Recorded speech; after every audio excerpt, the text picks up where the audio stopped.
everybody. I suspect a few other folks will trickle in this evening. Very happy to have a meeting organized tonight on community benefit agreements, which I know has been, we had canceled an earlier meeting, but one that we really wanted to hold and, ensure that we had a good discussion about.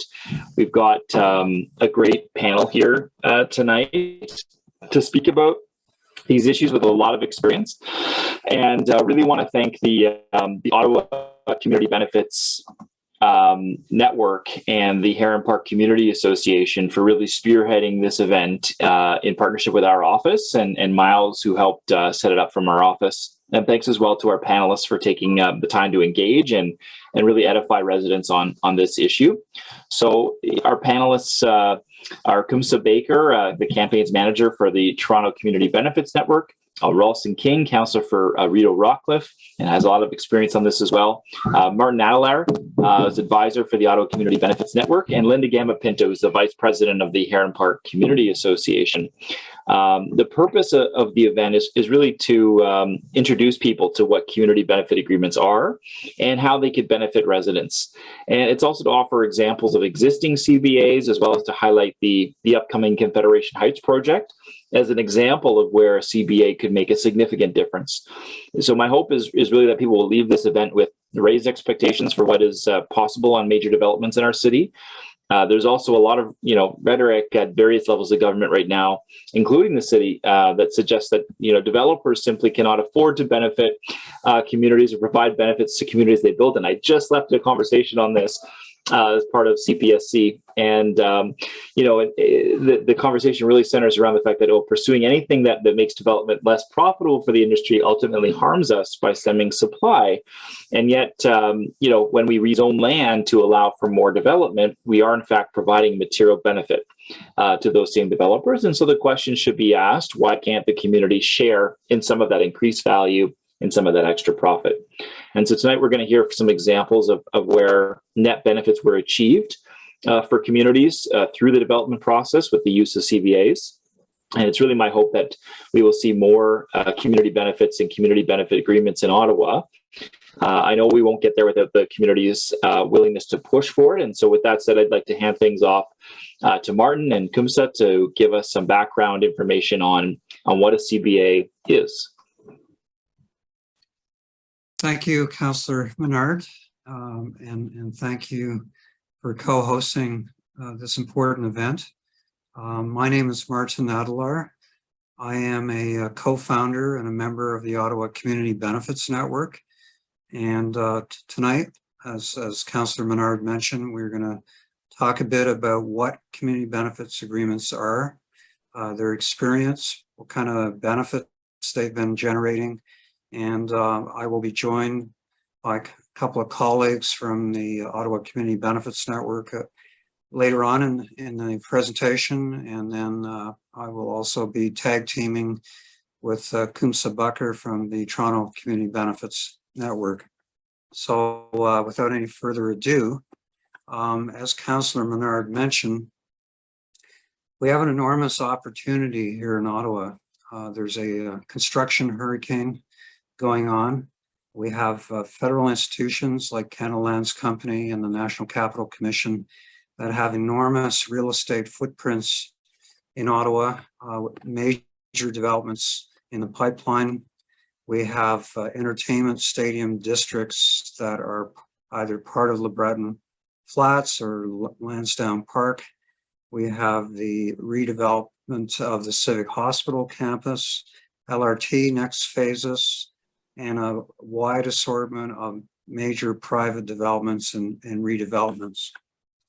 So when we're talking about the opportunity and building communities through a CBA lens, there are three dimensions to this opportunity. One is in what we call the concept and design hardwires. And this is where early on in the process, the discussion has to look at setting outcomes with respect to affordable housing, no displacement, affordable commercial, and also setting targets for sustainability, and green space and connectivity. All these are important dimensions that have to be built into the concept and design early in the process. Then there is the construction phase, and there are enormous opportunities during the construction phase in terms of generating benefits with respect to local hiring, hiring for equity deserving groups. We were talking about jobs in the skilled construction trades, apprenticeship opportunities in those trades. And then there's also a wide assortment of social procurement that can occur during the construction phase. And then what often gets forgotten are the community benefit opportunities that occur once these facilities are actually constructed. And the operation of facilities offers, again, opportunities with respect to social procurement, social enterprises, job opportunities, and we have examples of that to present to you tonight. So we'll start off just very quickly with a definition of what is a community benefits agreement. And as it shows here, it's an agreement typically involving developers of infrastructure and building projects, along with municipal or other governments and community coalitions, intended to achieve a broad range of socioeconomic outcomes from infrastructure and building projects. And these agreements come in all shapes and sizes. They're not cookie cutters. So there's a huge opportunity to customize these agreements according to the needs and the aspirations of communities and to the project specifics. Generally speaking, from what we've seen from scanning the community benefits agreements across North America, is that the benefit streams fall into four major buckets. The first one is what we call local hiring and job readiness initiatives for equity-seeking groups. The second one is local procurement with a certain set-aside targets for social enterprises. The third is affordable housing and affordable commercial. Affordable commercial often gets lost in the shuffle when we're talking about affordability, and also a sustainable housing and sustainable commercial from an ecological and energy standpoint. And then finally, we have a very broad bucket referred to as community amenities. And this is everything from parkland, bike lanes, park facilities, daycare centers, community centers, a whole assortment of outcomes are being achieved under community benefits agreements that fall under the category of community amenities. Now, there are tons of examples. We'll just be illustrating a few tonight, but this is just to show a few, and Kumsa will be adding additional examples. So we know at the federal level that the idea of having community benefits agreements is not a new idea. As we speak, the construction of the Windsor-Detroit-Gordie Howe Bridge is being governed under a community benefits agreement. And the massive transfer of infrastructure dollars to the GTA in Hamilton announced last year by Minister McKenna came with specific requirements for community benefits. So the federal government, it's important to understand this because, of course, later tonight we'll be talking about Confederation Heights, which is federal government property. And in Toronto, Kumsa will be talking about the Metrolinx agreements and Regent Park. And in Vancouver, there are a lot of community benefits agreements in place or in the pipeline due to the fact that Vancouver actually the city of Vancouver has a CBA policy and program framework. So they have a massive new hospital redevelopment, St. Paul's Hospital. That's under their community benefits framework. And Their policy was built on learning from pilots for the development of the Olympic Village and the Park Urban Casino.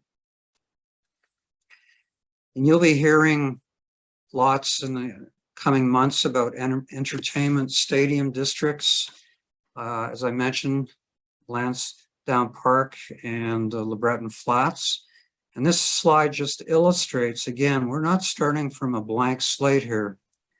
There are community benefits agreements in place, not only for the Vancouver developments, but the Toronto Casino Woodbine redevelopment, the Pittsburgh Penguins Arena development, the Atlanta Falcons football stadium deal, soccer stadium developments in Cincinnati and St. Louis, and major CBAs under negotiation for a range of developments, including the Buffalo Bills football stadium and the Nassau County Long Island Memorial Coliseum hockey stadium redevelopment and entertainment district. So, what is the case for a community benefits agreement approach? Well, a community benefits agreement provides communities a platform first and foremost for accountability. So whatever your goals are, your aspirations for benefits from a development project, under a CBA, it ensures accountability by the developer and the other parties involved in the design, construction, and operation of the facilities.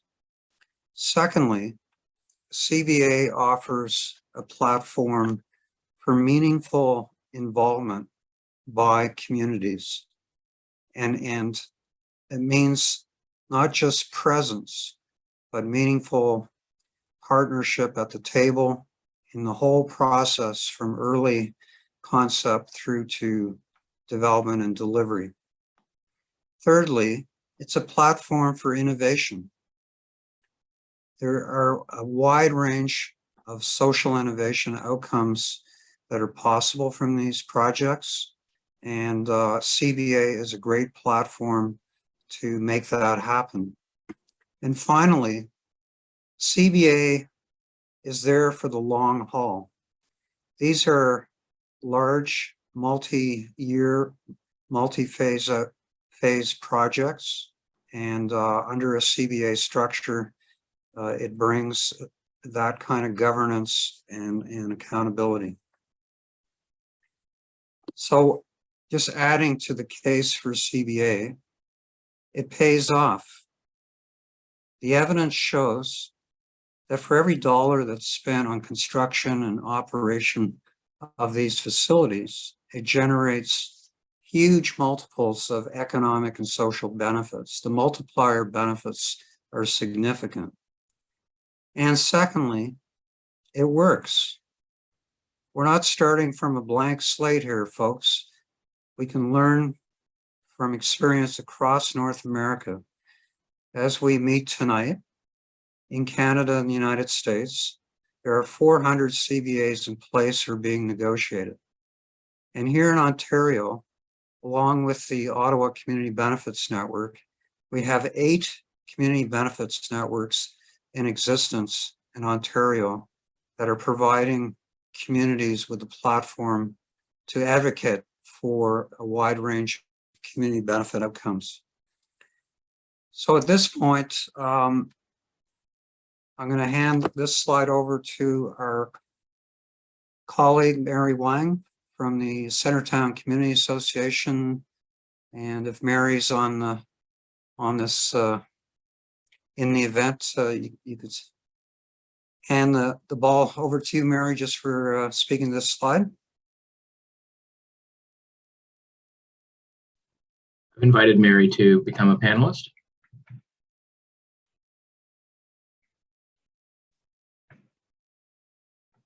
There we are. Hi, Mary.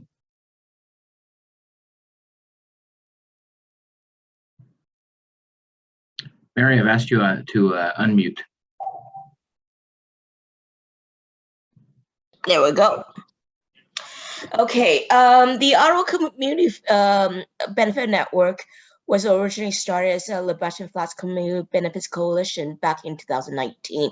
It was changed with an increased scope last year in 2021, and we're a network about 30 plus member organization whose mission is to apply CBA to the public and private developments of Ottawa and to build inclusive, equitable, diverse, and healthy and sustainable communities where our walks of life and our citizens can live, work, and prosper, thereby ensuring a meaningful community involvement, accountability, and increased social economic impact from construction and operational spending. And this is being, our initiative is being funded by Ottawa Community Foundation and United Way Eastern Ontario, who are our allies of OCBN. And Centertown Community Association and a number of community association are members of Ottawa Community Benefits Network. Lower Town is one. And several others. Sorry, I need to look at the list, which is on my phone. And there's organizations that are in the trades. There's social procurement and community health centers. There's childcare groups, a lot of different groups, Alliance to End Homeless, a lot of groups that interested in more equitable development. Thank you, Mary. Yeah. So how do we do it? Typically, the CBA life cycle involves three major stages. The first one is outreach, awareness, and relationship building. This is an incredibly important stage. It takes a lot of effort.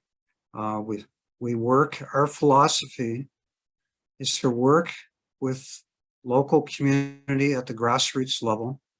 And again, we provide the platform and the facilitation. And then the second stage is to negotiate and build an actual agreement. And then the final stage is the implementation, which involves monitoring, evaluation, and course correction as we learn from how the project is evolving. So it's a lot of work, but by evidence of the what's going on in North America, shows what can be achieved when everyone pitches in and rolls up their sleeves. So what does the OCBN offer to communities here in Ottawa? Well, first and foremost, goodwill and a collaborative spirit and a focus on results. Secondly, staffing and other resources to bring to bear on specific campaigns. We will also help to facilitate meetings, processes, setting up working groups. And we also have expertise in the nuts and bolts of CBA agreements. We have developed an architecture for a CBA agreement that is flexible and adaptable to the challenges of these large multi-year rollout type projects that we're seeing in Ottawa. It's one that can help build strong relationship with the developers, and one that doesn't necessarily walk in on day one with being highly prescriptive, but enables us to go from certain general commitments to specific commitments and specific outcomes as the project starts to unfold. We also bring expertise on a variety of benefits, possible benefit streams, on energy sustainability, workforce development, affordable housing, and social procurement. And at this point, I want to bring in another network colleague, Ray Sullivan, just to briefly speak on what we can bring on expertise on the affordable housing front. Ray heads up our affordable housing working group. And Miles, if you can get Ray in as a panelist. Thank you very much, Martin. I didn't know I was heading up the working group, but I'm very happy to be a part of it. I have over 20 years of experience in developing and managing affordable and nonprofit housing. And what are we talking about when we talk about affordable housing? There are about 50,000 households in this city in core housing need. That means these are folks who cannot afford the homes they live in right now and cannot afford adequate housing within the city at their incomes. It's actually about 40% of all renters who can't afford the homes that they live in right now. So folks who are living month to month, kind of on the edge of homelessness. 85% of these folks are living on a family income of less than $46,000 a year. And most of those are families of multiple individuals, parents with kids, and couples. So if affordable housing is a priority for the community and a priority to put into the community benefits agreement, we can certainly bring a lot of expertise, and there's a lot of potential at Confederation Heights. First, this is all government land, all federal government land, and city land. And Canada Lands has a mandate from the federal government to look at affordable housing development. The other thing, and Councillor Menard knows because he was just in an all-day marathon session talking about this, among other things, the city is looking at creating an inclusionary zoning policy around transit stations. And this site is going to be at the intersection of bus rapid transit and light rail transit. So inclusionary zoning is a policy that allows the city to say around these transit areas to private developers who are building new housing, that a percentage of that housing has to be at slightly more affordable rates than it would otherwise be. In the policy the city is looking at for ownership housing, those are homes that would be about 10% of them that would be affordable to households with an income of $117,000 or lower. So this is not deeply affordable, but it's a little bit more affordable than what the market would otherwise bring. For rental housing, if the city does add that, and we hope that they do, it would be housing that's affordable to a household earning about $65,000 a year. So that's basically 2 minimum wage incomes, for example, if there's 2 working parents. And inclusionary zoning is just a starting point. That's a baseline. We have a strong advantage with government-owned land, both city-owned and federally owned land. So there is a possibility to create nonprofit and cooperative housing on this site. This is part of what we do at the Ottawa Community Land Trust, where I also work, is secure land and secure assets for nonprofit and affordable housing in perpetuity, affordable forever. So if this is the kind of thing that is a priority for the community that you would like to see in a community benefits agreement for Confederation Heights, we would be very happy to work with you on seeing that through. Thank you, Ray. So Miles, I just want to say that we skipped over Councillor King, so I don't know if he's back on the in the meeting, but I'll wrap up very quickly, and then if you want to bring. I had noticed that Martin, that you brought Mary on before Councillor King. So I don't know if Councillor King is still with us here as a panelist. Are you going to finish up and then we'll just go right to him? Yeah. Okay. So I'll just finish up here to show folks what we've accomplished to date. On LeBreton Flats, we provided advocacy and input to their master planning process. We've developed a roadmap of how a CBA would actually work for LeBreton Flats. We've developed a sustainable energy roadmap. We provided input to the tender requirements for the first parcel of land that was developed at LeBreton, which is called the library parcel. We are developing a relationship with the winning consortium led by Dream Assets. We provided input on the development of a city report on community benefit priorities for LeBreton. We've also been working with the team at the Atisoke Joint Facilities Project, the new downtown library, and 2 of the areas of community benefits that will be streaming from this are social procurement for food services and some possible workforce development initiative. We're also in the final stages of negotiating a community benefits agreement with Ottawa Community Housing. And Councillor King can speak to the Manor Park MOU and the CBA process. We're grateful to his leadership and happy to be part of that process. We've also been invited to sit on the Heron Community Benefits Committee once that is struck.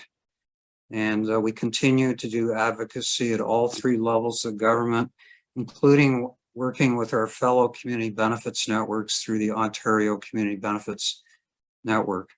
And just my final slide is to shout out to some of the leadership in Ottawa that we're seeing on the CBA front.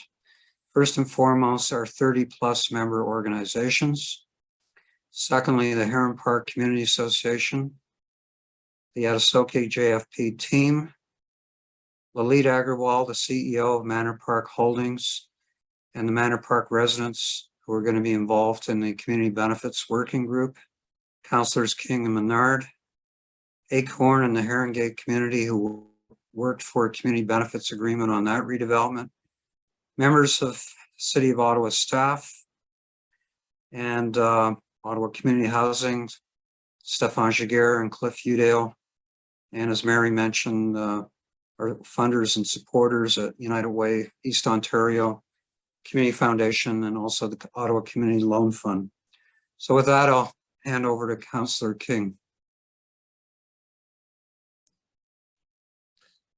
Well, good evening, everybody, and thank you, Martin, for that really wonderful introduction and for bringing the community benefits agreement framework really to Ottawa, to championing that that framework through the community benefit networks.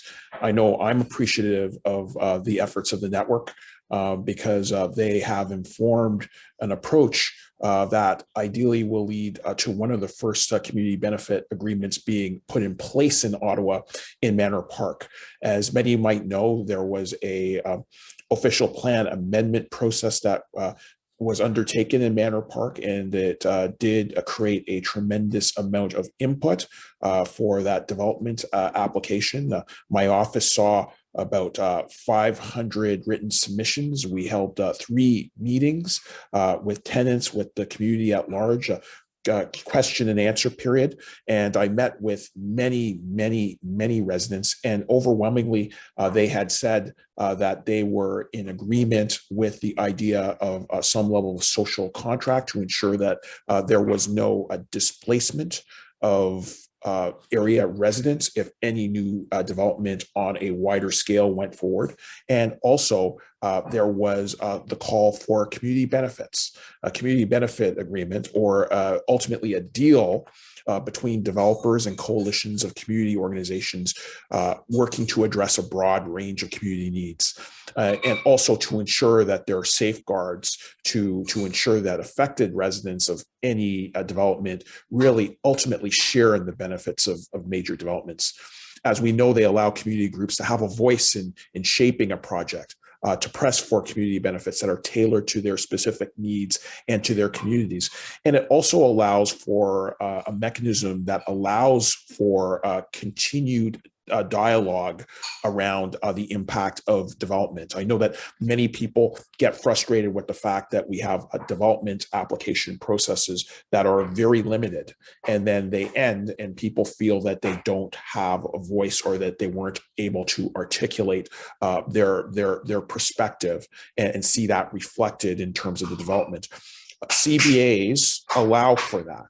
They are a proven, accountable platform that really realize a range of community-driven benefits, whether those are around labor for equity-seeking groups, or continued dialogue around the potential for increasing affordable housing. So that's one of the reasons why I was personally driving this approach, because I heard from community members that they wanted to have a continuing voice and a real impact in terms of 30 to 40 to 50 years of future development in a large geographic area in Ottawa. And so it's important that we actually allow people to work together through meaningful upfront communication between the developer and broad community coalition, which would allow for positive impacts of the development for local residents and for the community, and also for local economies. The developer benefits from active community support of a project, and community members benefit when the project responds to their needs.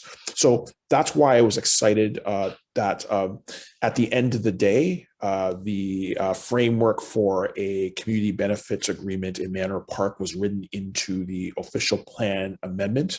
I'm very pleased that the developer at Manor Park Holdings is willing to sit down with residents and have a continuing dialogue.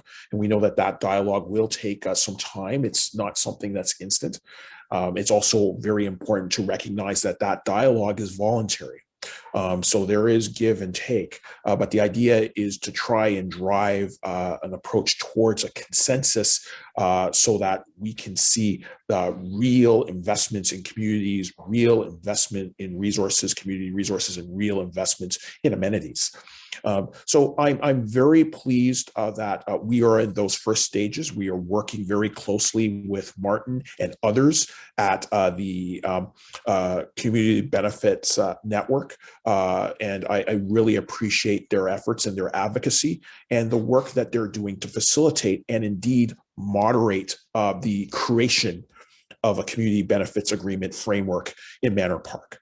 I'd also like to really thank Heron Park Community Association and encourage everybody to really work collaboratively as a broad coalition.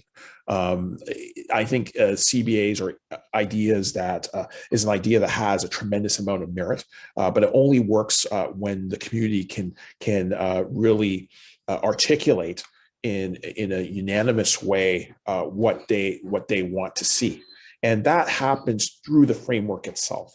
The most important thing I tell people is that the CBA is not the councillor's benefit agreement; it is the community's benefit agreement, and as a result, it's important that communities be tremendously involved in articulating what they want to see and working with the developer through the framework to get to that end result.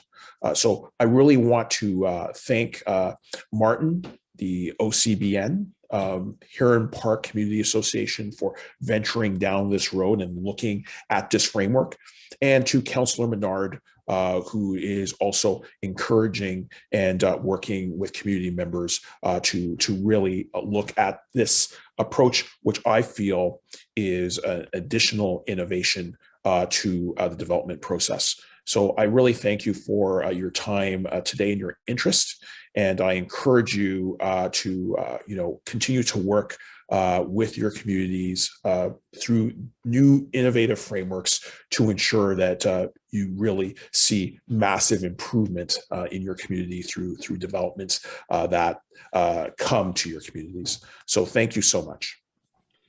Thank you so much to my friend and colleague, Councillor King, who's been an incredible addition to council this term, and continues to be one of the bright lights on council, pushing really for the community, his community, and across Ottawa.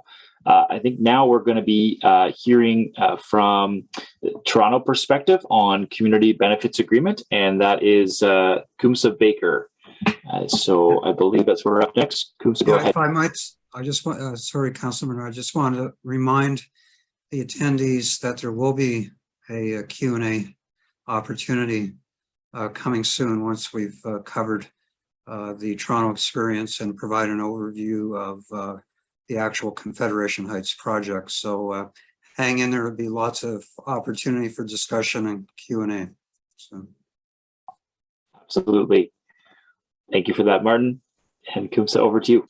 Awesome. Thank you so much. I'm always amazed by how much the Ottawa Community Benefits Network and the movement for community benefits has grown in Ottawa. I think it may have been even just 2 years ago that was here, part of an online similar format meeting. And to see the growth and the many projects and initiatives that the Ottawa Community Benefits Network is doing in terms of working directly with community members, having the support of city councillors and also leaders and institutions within the community who are, really looking to how they can sort of collaborate more with community. I think, community benefit agreements are only possible if all stakeholders are bought in and supportive of this type of collaboration. And, from my perspective, I've been doing this work in Toronto for about 6 years now. And, I think we've also seen some of the growth, amongst our city, both from the community side as well as from, other leaders and institutions within our community, as well as developers who understand the importance of community benefit agreements and are now, very involved in achieving that. And I'll go through some examples here today in terms of some of the projects that we've been involved in. My name is Kumsa. I'm with the Toronto Community Benefits Network as the campaigns director. As we have been formally a network since about 2014, but I would say the work around community benefits really predates that as far back as 2008 in the city. And our focus is really supporting youth, women, Indigenous people, Black, racialized peoples, and newcomers. And our goal is to advocate for and negotiate community benefit agreements.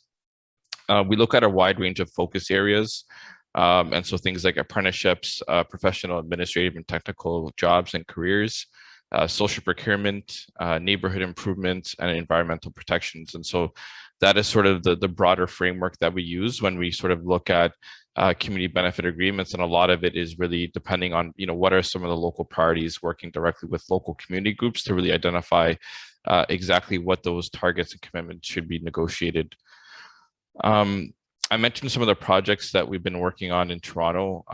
One of the first marquee projects that as a network that we were involved in was the new Metrolinx transit projects. So in the around 2014, the city of Toronto was undergoing lots of transportation transit investments, really helping to connect neighborhoods and communities across the city. Which is really an important project, but also a significant infrastructure investment that also impacted a lot of those communities where these projects were happening.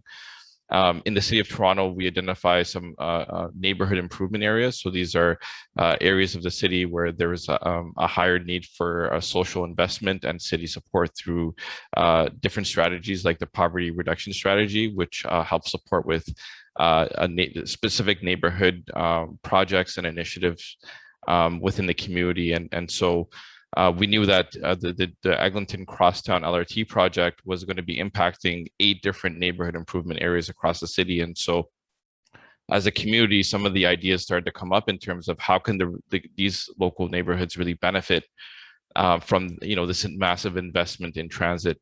And so the idea of a community benefits agreement really came up, and as a TCBN, working closely with our community partners as well as many of the labor unions, many from the construction sector, in terms of making sure that those local communities had access to some of the good jobs and apprenticeship opportunities, that some of the local businesses that were going to be directly impacted by the construction for many years had access to some of the goods opportunities for goods and services, and that there were also other neighborhood and environmental improvements. I know as part of the Finch West LRT project, one of the big priorities for the community was a new community hub and center for the arts.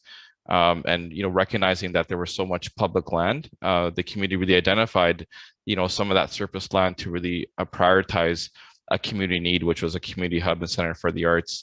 And so there was a lot of organizing and work that went on, I think, at a community level in terms of working with arts groups, working with youth, working with other neighborhood organizations, agencies, to really come up with a vision for a community hub.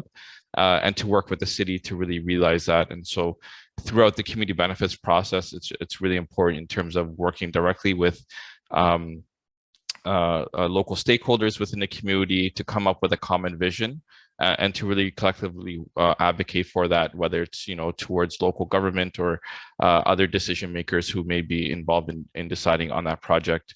One of the other projects that we've also been working on work very closely with the Regent Park Neighborhood Association was around the Regent Park revitalization. So this was a project led by the Toronto Community Housing.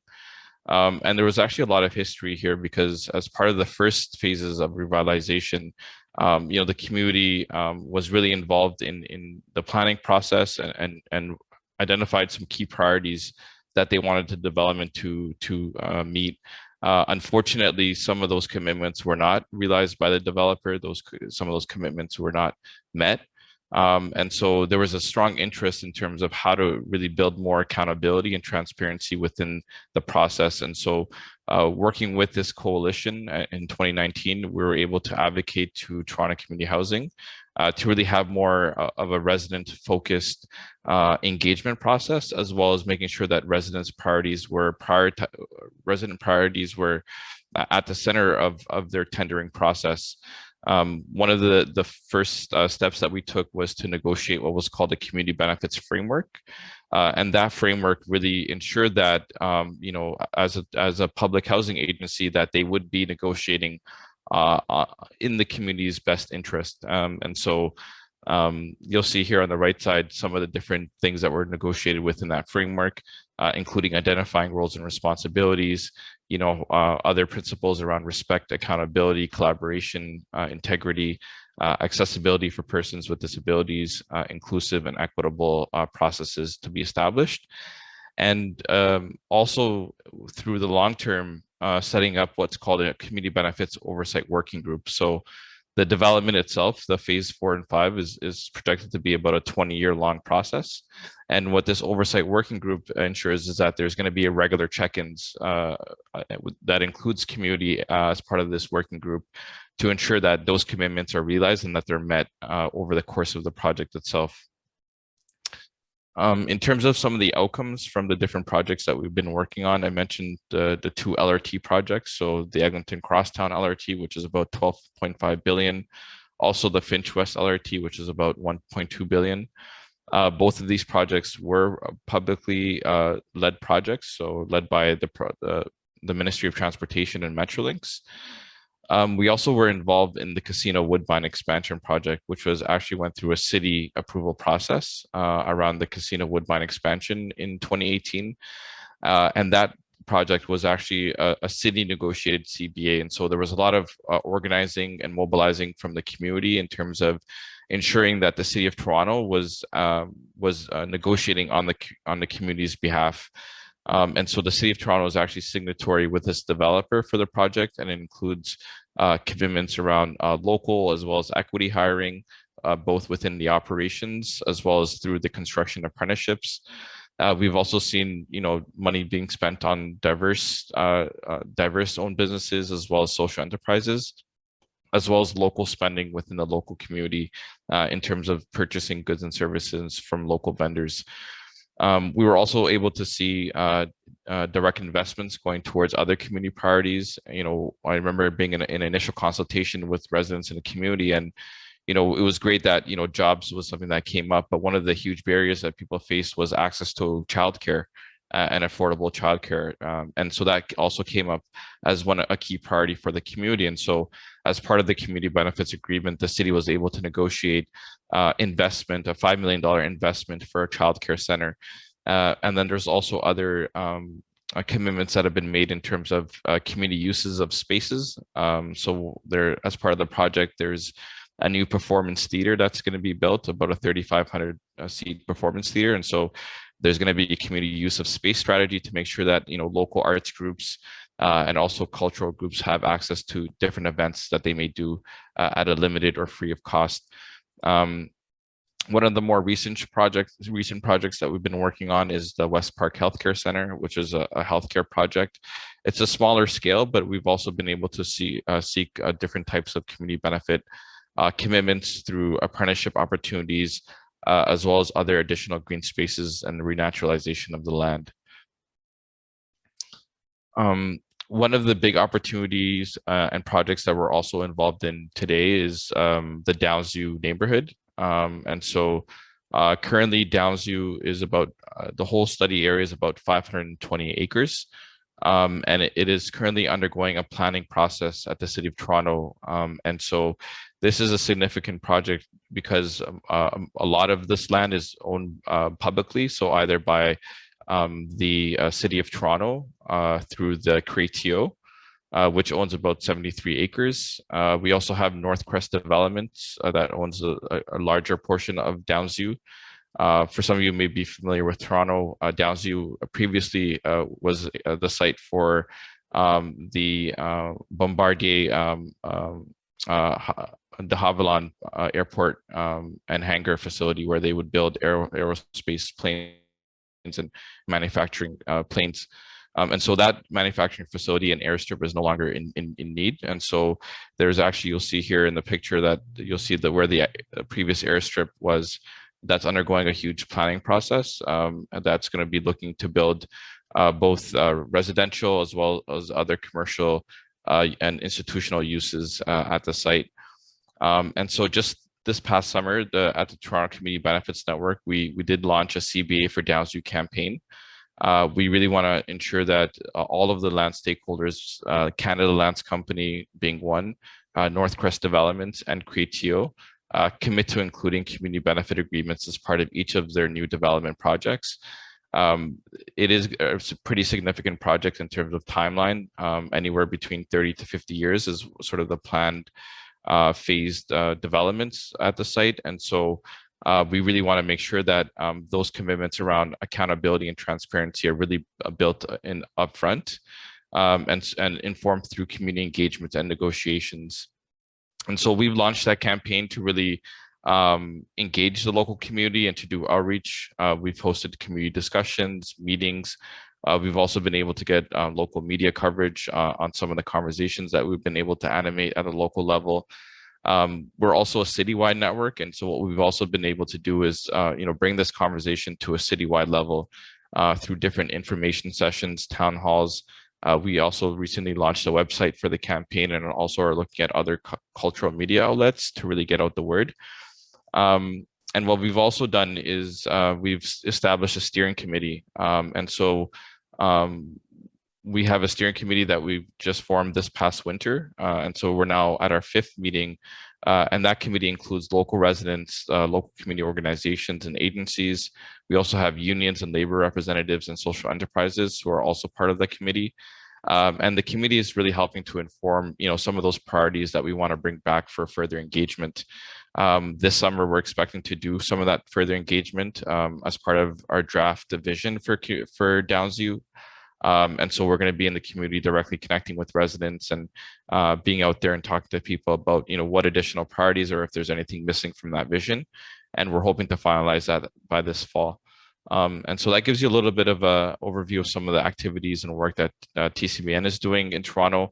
I know we're very, we're well connected with Martin in terms of, talking about, different strategies and opportunities as it relates to Canada Lands Company. I know that's a stakeholder that's also has a lot of land and stake in land in Ottawa. And so, it's really great to sort of see some of the work that you're doing at the local level as well in Ottawa with that project. It's great to kind of share a little bit more about what's happening in Toronto and what some of our local advocacy and activities have been to date. Wow, that was fantastic. Thank you so much for that overview. All the work you're doing is very inspiring. We need more of that in Ottawa, and I just really appreciate you going through that overview, and what you've accomplished so far is to be commended. Just very much appreciate everything you've done, Mr. Baker, and I think now we're going to be moving to Linda Gama-Pinto. And so at the end, I do want to repeat what Martin said. There's going to be a chance for questions. So Kumsa will be on there, Martin will be on there, Linda, Mary, and Ray. So you'll have a chance to ask questions of all of them at the end as well. Linda Gama-Pinto is now going to take us through the Confederation Heights project that is in front of us now. Linda, over to you. Unmute first step. Thank you very much. It's so exciting to hear some of the amazing outcomes and inclusive processes that the Community Benefits Network throughout Ontario, in Toronto particularly, and here in Ottawa as well, that they've accomplished. It's quite remarkable. Okay, so I think there's a slide before this. So the Sorry, Linda, I just lost my screen sharing. So maybe I can keep chatting. Don't worry. So Councillor Menard. the first slide was going to actually look at what the site is. So what the overview of the site is, and it's about 464 acres or 188 hectares in total. It includes more than 15 buildings, and the land is owned by a number of landowners. The procurement, Public Services Procurement Canada, the National Capital Commission, Canada Post Corporation, Health Canada, and there's also a portion owned by the City of Ottawa. The area of the land, the area we're talking about is bound by the Rideau River to the north, and the West Data Center Road and Sawmill Creek to the east, and Hawksback Road and Brookfield to the south. Heron Park is lines up, is a neighboring community. We're on the east side of Sawmill Creek, and the Confederation Heights land is on the west side of Sawmill Creek. A lot of the information that I'm basing this little presentation on is Linda, I was just going to say, I think Councillor Menard can run the deck from his end. Yes, I'll try to get it up here. I should be screen sharing now. I think I'm on the very first slide, and I'll try to run through that.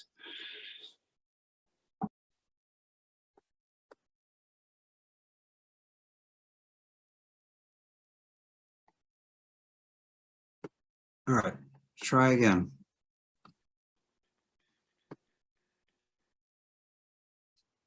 The joys of So I'll just mention at the end of this presentation, there's the website for this project on the Canada Lands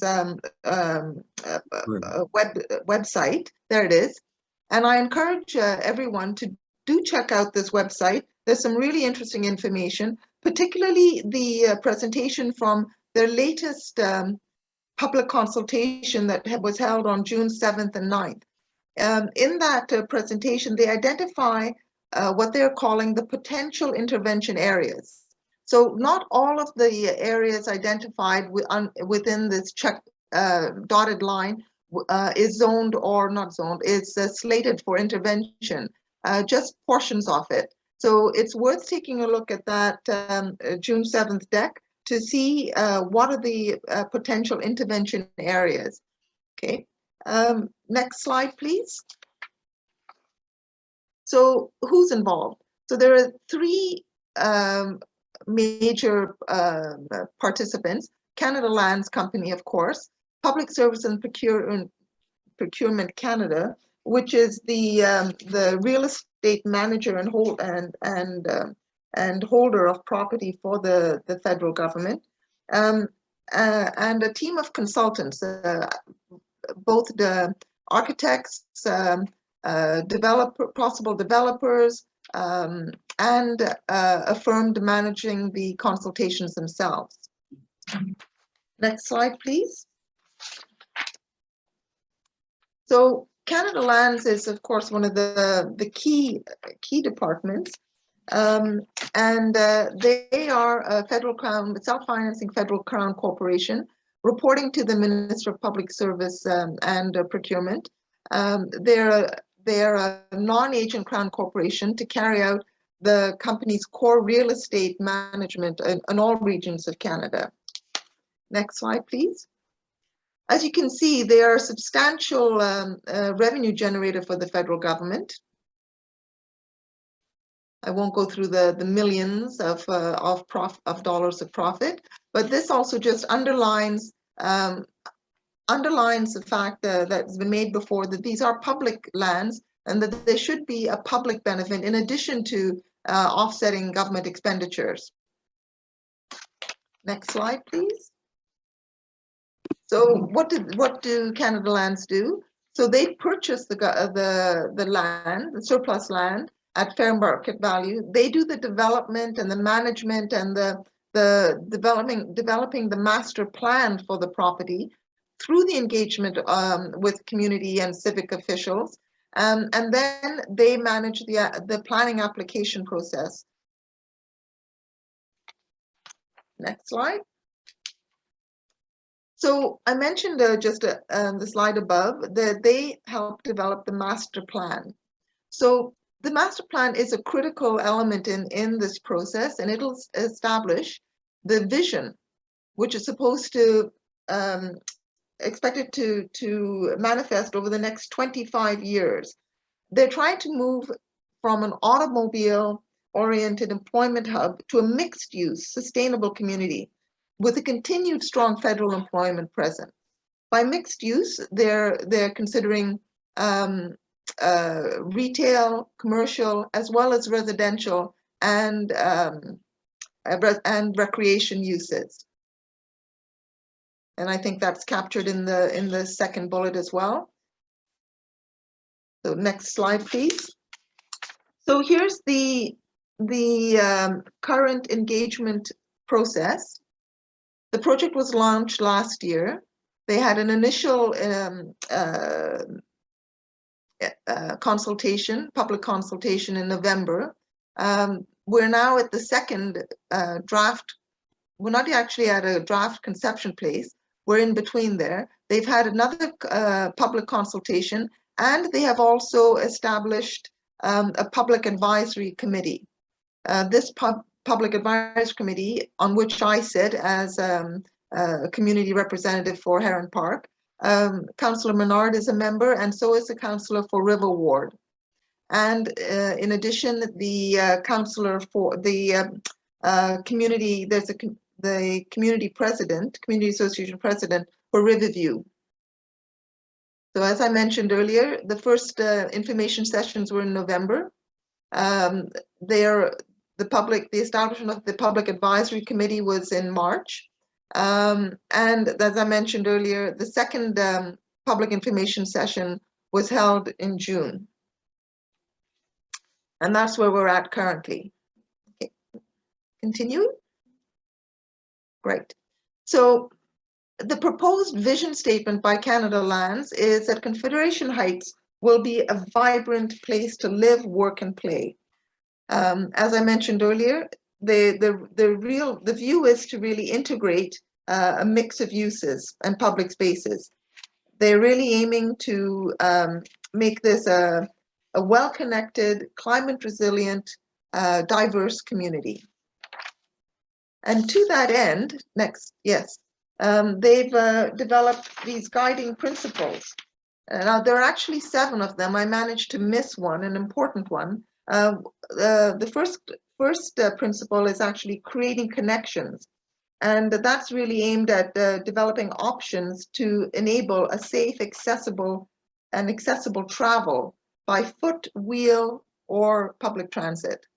The second principle is to promote access to nature and recreation by really looking at to improve the access to green space and to enhance Confederation Heights ecology.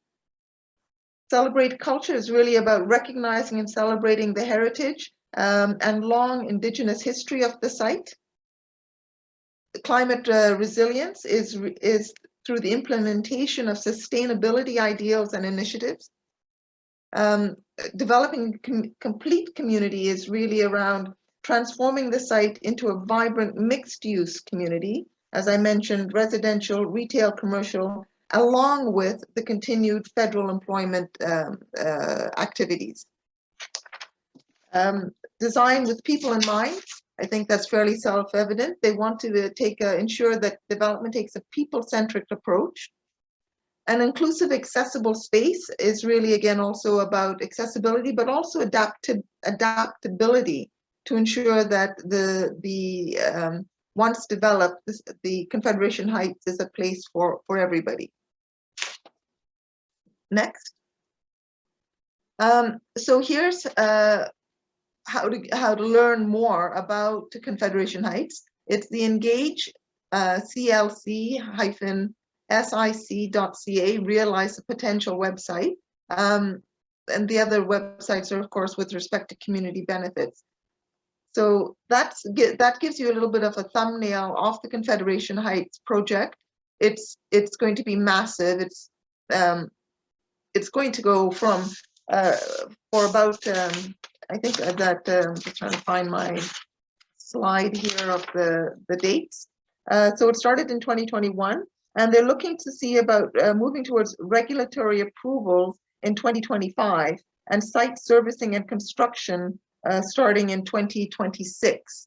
So there's still a ways to go. But as we saw in Kumsa's presentation, the earlier we start working together in developing a community benefits approach and working with the Canada Lands and Procurement Canada, the better chance I think we all have of ensuring that when applications for site for zoning amendments go through, that we get the kind of development that really fits the needs of not only the residents, current residents, but the future residents of this area. Because currently nobody lives there now. We want to be sure that when people start living there, it's a community that that people can be proud of and that the city can be proud of. Thank you. So for folks who are listening in, how to get involved in building a CBA coalition, as Linda mentioned, you can learn more about Confederation Heights. You can learn more about what we do through our website and then about the Toronto Community Benefits Network, how they go about doing it. If you would like to get involved, there's a link here to sign up sheet, which maybe Miles, you can share through the chat. And then you can also contact us by email if you want to get involved or have questions, as shown here, which we'll be happy to get back to you. What else can you do in the short term? You can contact and ask your councillor, your MPP, your MP and community association to publicly endorse a CBA for Confederation Heights. You can support the development of a coalition by signing up, as I indicated. You could volunteer for a CBA working group if we reach that point in assembling a working group. That's typically how we work with people at the grassroots community levels through the structure of a working group. And there are a lot of community voices in the neighborhoods, not only adjacent to Confederation Heights, but more broadly speaking. Tell us about other community voices, organizations that should be part of the coalition and the process. So I think this is a good time to open it up for discussion and Q&A, and back to Councillor Menard. All right. Thank you so much, Martin and Linda. Great presentation on the overview for Confederation Heights. That was a great job and gives people a good idea of what's coming up.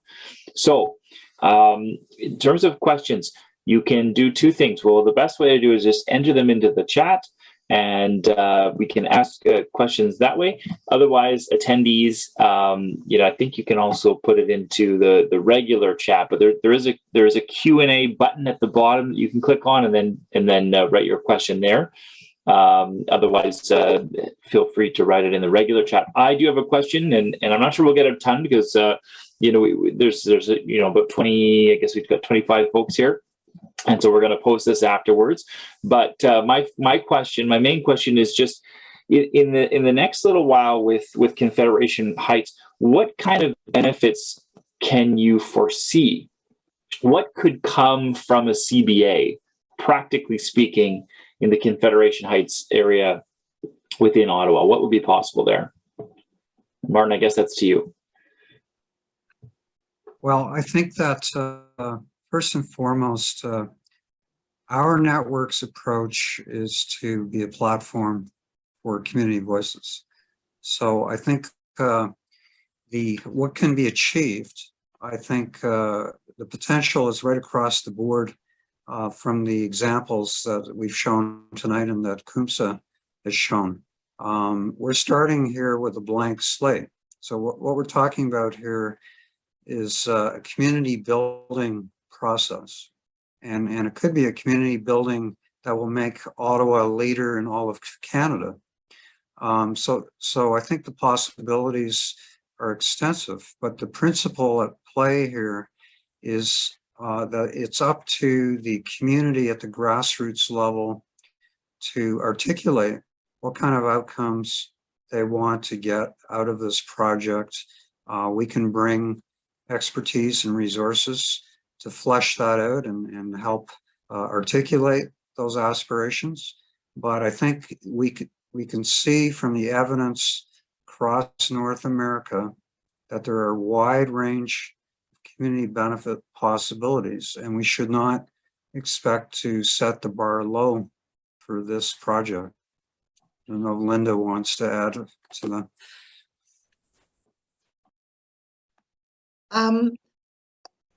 I actually was inspired by some of the things that Kumsa and some of the other presenters talked about with respect to some of the outcomes that they've achieved. I would, we've talked about the need for more affordable housing.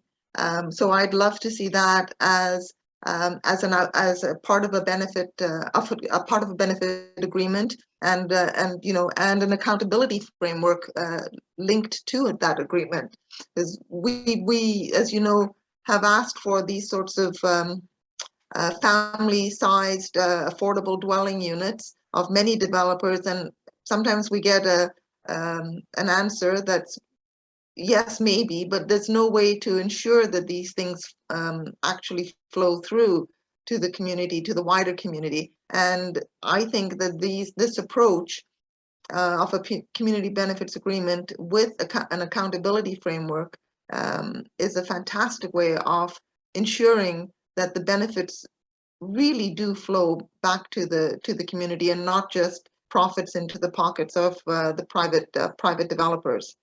As you mentioned, Shawn, this is public land, and it will be great to see a public benefit. I did see a question that I'll use my platform to answer about whether or not the green spaces, the Vincent Massey Park, Hogsback Park, will be affected. According to the current vision, the property owned by NCC, which is the parks, are not slated for intervention. They're not identified within this potential intervention area. So the green spaces currently along the river won't be touched. They're not part of the potential intervention areas. So I'll just add to this as well. I'm hopeful in this scenario, and thank you, Linda, for answering that question. I'm hopeful in the scenario that we have in front of us, because Canada Lands, it's a federal body meant to do these sorts of things where they will perform kind of get the zoning sorted out, get a concept plan sorted, and then usually developers will come in after that to purchase the lands based on what they've planned in broader form.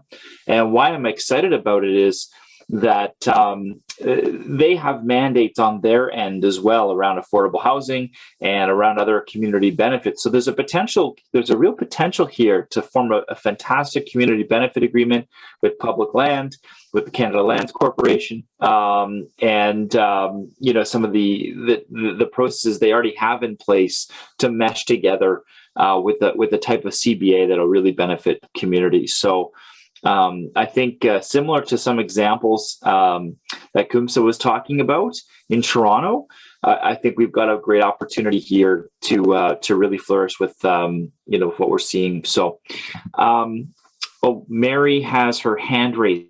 Yes. So, okay, Mary, go ahead. Go ahead if you can. I raised the issue of affordable housing at I think it was the meeting on the 7th or the 9th, probably the 7th, and they didn't answer the question directly. I asked the same question on Tony's pasture consultation, and fortunately, I was in the same breakout group as Yasser Naqvi, And there were also quite a few of us who are interested in affordable housing in that working group.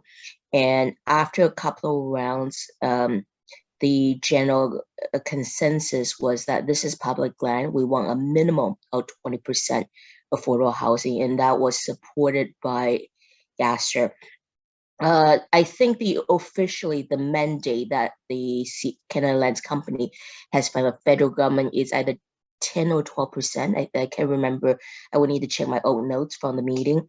And but I have heard there sometimes were able to, 10%. And they were sometimes able to achieve more, such as the Water Ridge, etc. But it will send a message to the developer if a mandate could be increased to 20% or even higher, because that would start raising the bar a little bit, in my honest opinion. Because we had today in inclusion zoning, some developers and some rental groups is saying, well, the rental can afford 0% affordable housing. And we're kind of going, well, we don't really think so, but so anything that can help raise the bar will help for more things to happen. Absolutely. No, it's a great point. And I am there. There is a 10%, affordable housing that they come with usually, but I know that they're somewhat flexible on certain things. So it's going to just be important to collaborate here in this process. I see Alem has their hand up, so I'm just going to click on allow to talk as an attendee, and hopefully you can go there. Let's see if you can unmute yourself. I've asked him. Hi everyone, can you hear me? Yes. Thank you for great presentation, everyone. Martin, I was with your other demo this week, right?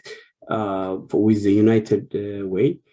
And I asked you a couple of questions, general questions, but today you have a very specific presentation. So my question is, it's great. Everything is great for us, but again, it's a lot of information right here. So for us who are not familiar with Ottawa housing, in general, how the business run, would you mind to list what are the critical requirements for you to get the agreement, right? What are the priorities? And then who are the critical stakeholders other than the community who make decision to finalize the agreement? Thank you. Great, Martin. Did you want to take a stab to begin with? Sure. And we can also go. I think it would be good to hear from Kumsa too, just on the partnerships that he's seen in Toronto. I think we should go to him next after you just briefly go through your answer, and then we'll go to Ray. Ray, I saw you had your hand up too earlier, so we'll try to go to you after. Great question. Thank you, Alem. And nice to see you again. So, I think first and foremost, our hope and our goal is to build a broad-based coalition with an end result that would be a community benefits agreement to govern this development in terms of the providing an accountable framework for achieving a wide range of community benefit outcomes.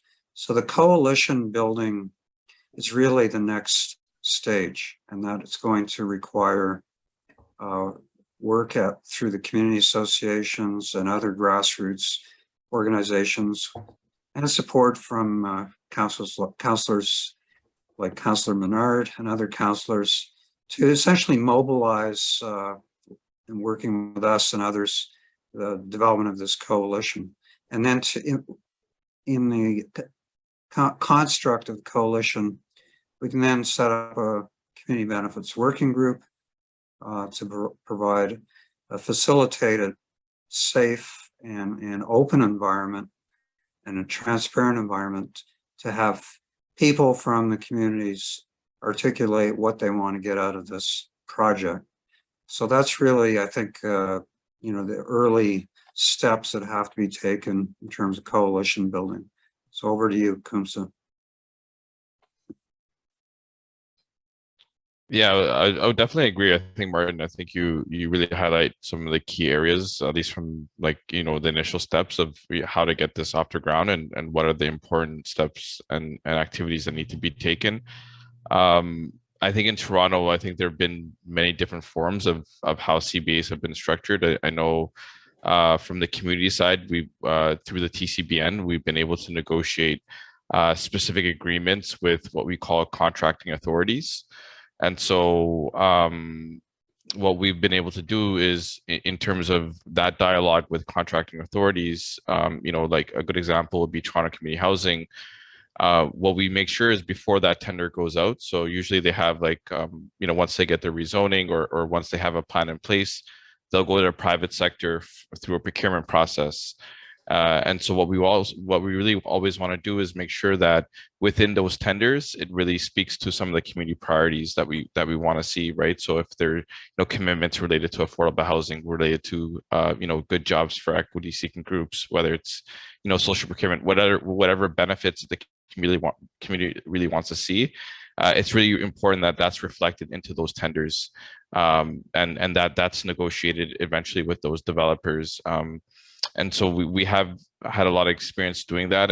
I think at the municipal level, I think there's been a lot more work that's been done compared to Canada Lands Company, which I think a lot of this is kind of learning and new in a way. But we really want to make sure that we're really doing the work very early on in terms of engaging with Canada Lands Company, kind of sharing what other models have looked like in the city, at least working directly with the city's real estate agency, which is CREATO.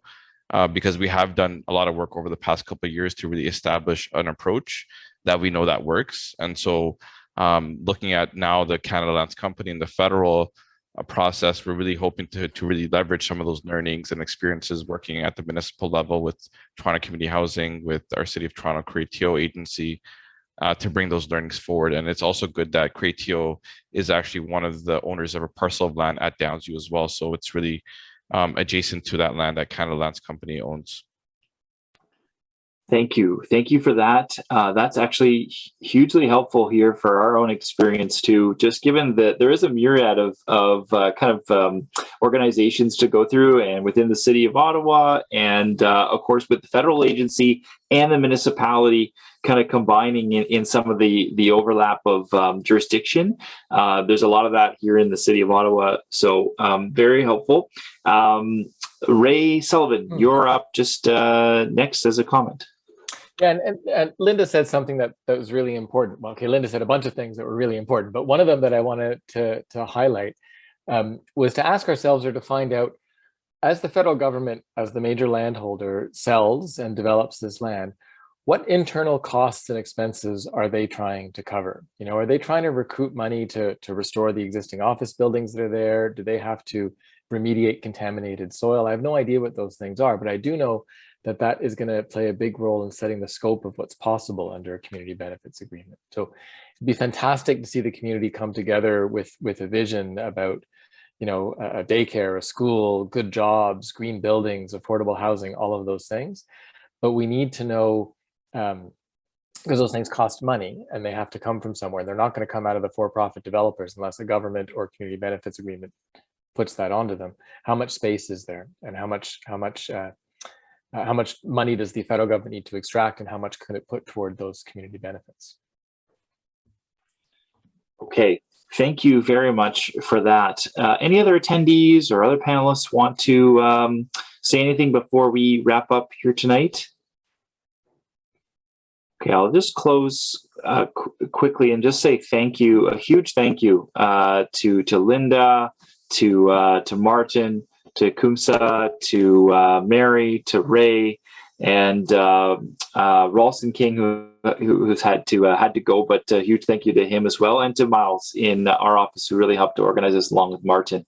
and Linda. So thank you all for being here. Very, very helpful. I know going forward, there's going to be a lot of discussion around daycares, around our climate, and what we may want to get involved there in terms of some of the greening of this area. It's already a very green area, and I know that we'll want to maintain that. The transit, transit passes, that sort of thing. What we might do with UPass type of situation within this area, affordable housing, of course, and benefits with regard to our children and their own livelihood. So there's a lot to discuss here, and I'm excited about the potential prospects.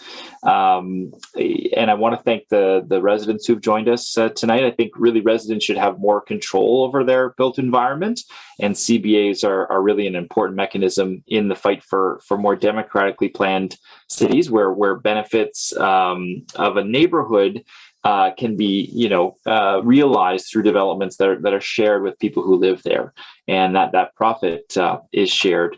Mary, I saw your hand up earlier. Did you want to just jump in before we finish up here? Sorry. Sorry, it was a legacy hand. Fair enough.